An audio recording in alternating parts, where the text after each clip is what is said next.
In the Garden of Eden, Eve was told that whatever happens, she must not take that apple. Okay. But that which was forbidden was so tempting that when the devil came in the form of a serpent, she took a bite of it. And then, as they say, the rest is history. All our misery is because of Eve being tempted. Okay. The mind is like that, right? That which is forbidden is so much more exciting. I had a couple of children that used to come for my Bal Vihar class, and they told me that they would dress up normally and then have a change of clothes in their bags, and in school the clothes would be different.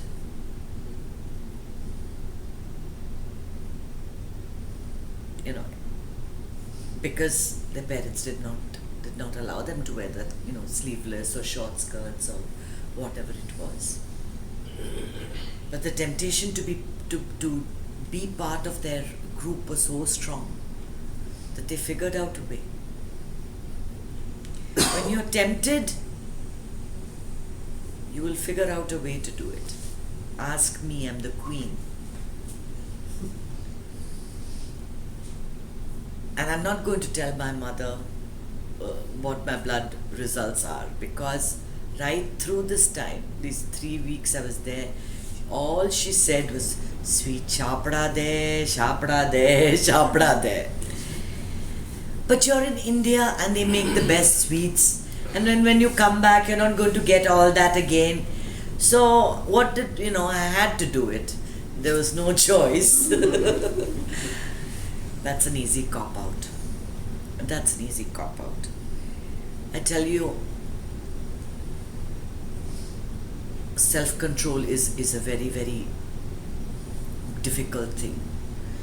When you see how easy it is to do what you're tempted to do. That you understand children perfectly well. It's that child in us that never went away. Because children will try to get away with as much as they can. They will do all the things that they love, and then they'll try and get away with it. I mean, Lavanya was allowed to have one packet of, what is that called? Capri-Sun every day. Then one day under the sofa I found 24 empty packets. She didn't even have the, brilliance to throw it in the garbage. She kept the packets underneath. And, I would, Capri-Suns over, I'd keep buying. I wasn't counting how many she's eating. So in that way, she was learning to get away with yielding to temptation. The thing was giving her a bad stomach. It was keeping her from sleeping. And, we had curtailed the sugars because of that. It's the child in us. The child that wants to do what is not allowed. That we nurture that part of us way into adulthood and into old age. Becomes so much part of your conditioning that you learn that what nobody knows about, it's okay to do. This makes me happy. Eating a sweet makes me happy. Seriously, that happiness really lasts for 15-20 minutes. Till the next meal. After the next meal, you want to feel good again. And then another sweet would be just perfect. Then I'll feel good. And another sweet, and pretty soon your sugars are rising. And it's different when you're a child. A child, it doesn't show so much. But as you cross 50 and, it just comes up. It just comes up. So what does one have to do? Just have to turn the switch off. You just have to turn the switch off, because the more people tell you And everybody is going to be telling you, you must not eat this, you must not eat that, don't eat rice with your meal, don't have juice, don't have sodas when you go to the, don't put butter on your popcorn, don't have naan, don't have white rice. Like what? Everybody wants to just take my pleasures away from me is what I'm going to think, right? So this is best dealt with in a personal manner. You have to decide if it is important enough for you, what your habits are going to look like 3 months from now. 3 months from now, you want to see a normal blood picture. That's not going to happen like magic. You have to make the lifestyle changes. And it's never easy. It's never easy. Every time you look at something, at food, somebody is going to pass a comment in the house saying that. This is the problem with you.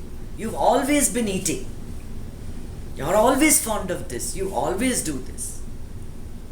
And then it gets your back up and you say, I'm going to have it anyway.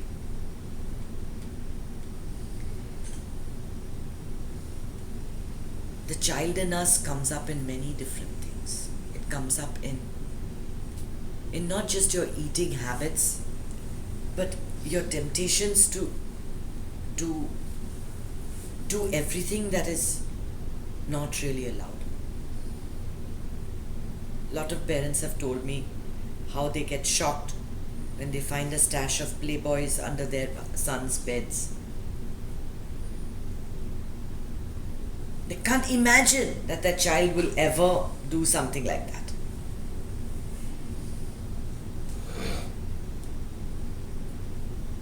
Children are all experimenting. They're experimenting with new things. And the world out there is very tempting.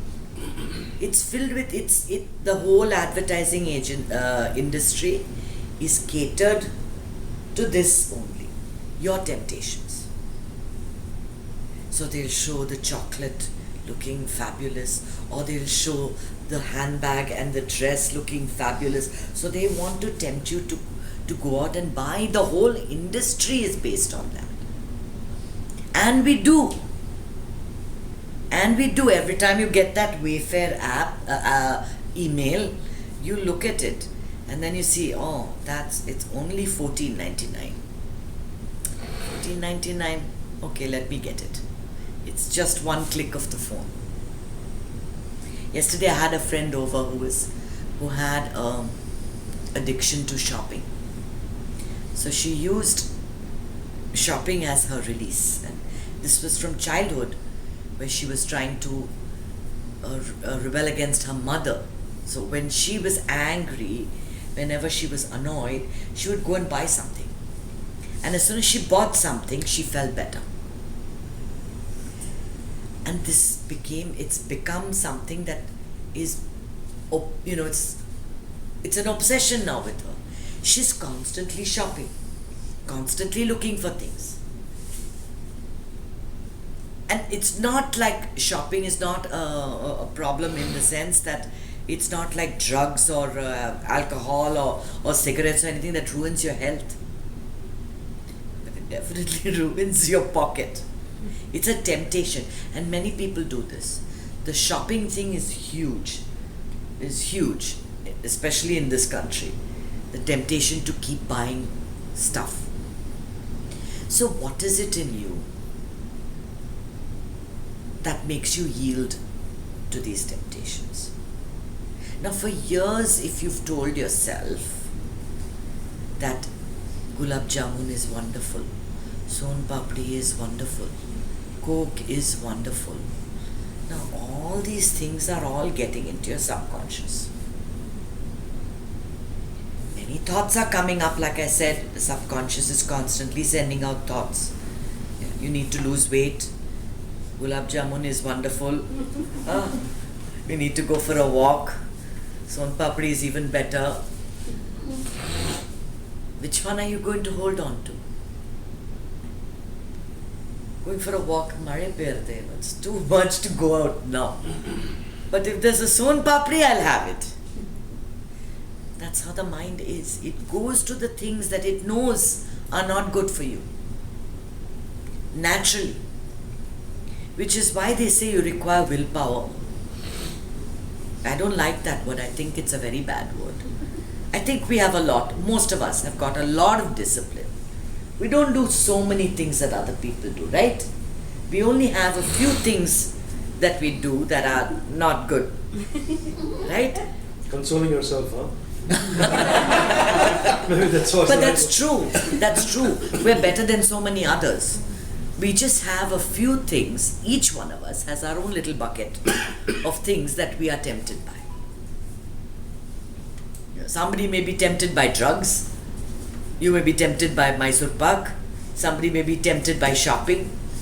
Somebody else is tempted by magazines and books which are forbidden. Someone else is tempted to dress provocatively or to dress differently. Someone else is tempted to try adult things when they're children. Others like to have soft drinks. Everyone or someone, what about chocolate? Chocolate is a huge one. And the advertising agencies, you see how they show that chocolate. You really want to pick it out of the TV and just have it. It's so nice it looks. The way they make the food look.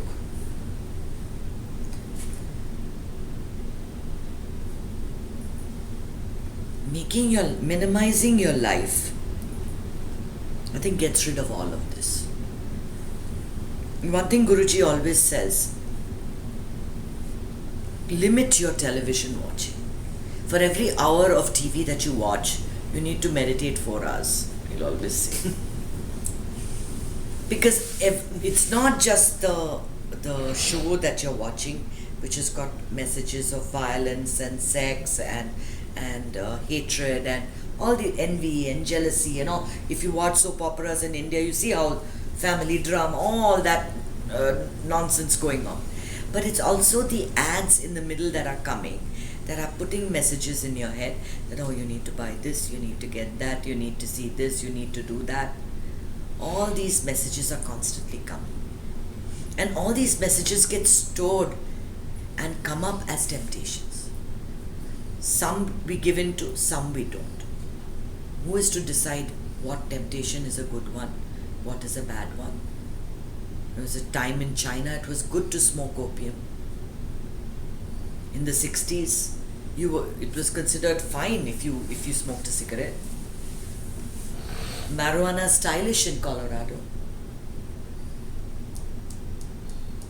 And, eating fruits is normal in Papua New Guinea. So the society that we live in decides what we should do and what we shouldn't do, or what is good and what is bad. There are people who'll eat and they'll drink as much as they want till they're 70 and 90 and they'll have no health problems.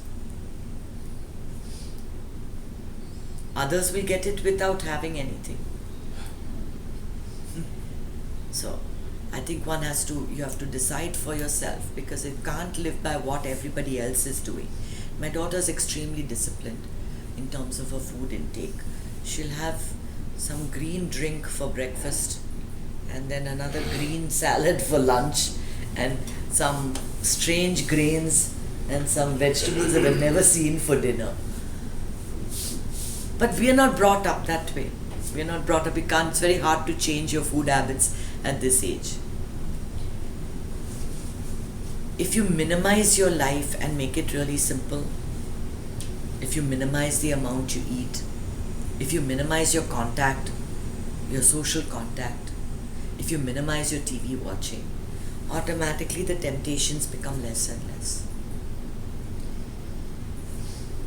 But you should never believe that I've got nothing, I'm not allowed this. As soon as you start thinking that you're lacking, that's the first thought I got when I saw my blood work. I said, oh my God, I can't have sweets. But I haven't had sweets for the last 3 weeks, except for Sunday, don't tell anyone. But since I came back from India, I stopped eating the sweets and I never felt the difference. So I can always extend that for another week. But the first thought that comes, oh my God, I can't eat. The minute you feel the lack in your life, then the craving comes up. If you replace that lack with a feeling of abundance, I have eaten plenty of sweets in my lifetime. I have watched enough television in my life. I have bought enough clothes to clothe this entire city. I have shopped till I have no energy left. If you start thinking abundance, then the craving won't come. It's only because you feel I am unloved, as is not worth it, life is going to go downhill from here, this is all that's left from me, now I've reached the age of 50, now I'm getting backache, I can't walk, and if I can't walk, I won't lose weight, and if I don't lose weight, then my diabetes will go high, and my diabetes goes high, my kidneys will get spoiled. You know, this is how the mind works. It wants you to feel the lack. It wants you to give in to that temptation. So instead of feeling lack, instead of feeling that everyone is victimizing you, that everyone is telling you that you can't do this, you can't do that, you voluntarily feel that you've done enough. My mother is very disciplined, she's got diabetes, and she won't ever take sweet, but when she goes out, she'll take a little pinch of it and put it in her mouth. And say, Amma, unak porma de. And she's like, no, that's more than enough. That sweet taste is so wonderful. I just feel the taste and I nariya shaptach. Nariya padniyach. And that's a very wise attitude to have. You can be disciplined and keep your parameters under control, especially when you have any health concerns. I have a friend who has got a problem where the cholesterol builds up in his blood vessels. And for 3 years he went vegan. Completely. And they are meat eaters. They're all, Jewish people, they're meat eaters. But he had that discipline to just develop vegan ideas and to cook vegan. He would cook for himself and, not eat outside at all. So this is something, and never feel that he's depriving himself of something. Because as soon as you feel the lack, you're gone.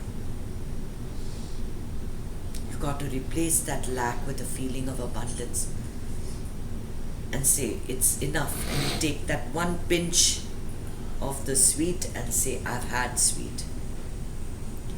So that requires a little bit of discipline. But more than that, it requires a decision. If you find that the temptation that you're facing, that you have in front of you, is not working for you, that it's affecting your health, it's affecting your relationships, whatever it is, it's affecting the way you behave. Don't wait for people to tell you, because the ones that love you will just eat into you. They will keep telling you, and that's why you're not staying away from it. Pretend that they didn't say anything and already feel that you've done enough. And take a decision to flip the switch. Once you flip the switch, there's darkness there. And once that temptation is eliminated and moved into darkness, the light will flow in your life. It's a very good feeling to know that you have been able to stop doing something you love doing so much, that you have taken the power back from that which has been controlling you for so long. Because after all, what is it? You've given that power switch to them, to the sweet or to the book or to the movie or to the whatever it is. And you're saying what? Taking that power back and saying, I am happy regardless. Happiness is my birthright. I will be happy today and every day. And I will not allow any person, event or situation to rob me of that birthright. So temptation stay away from me.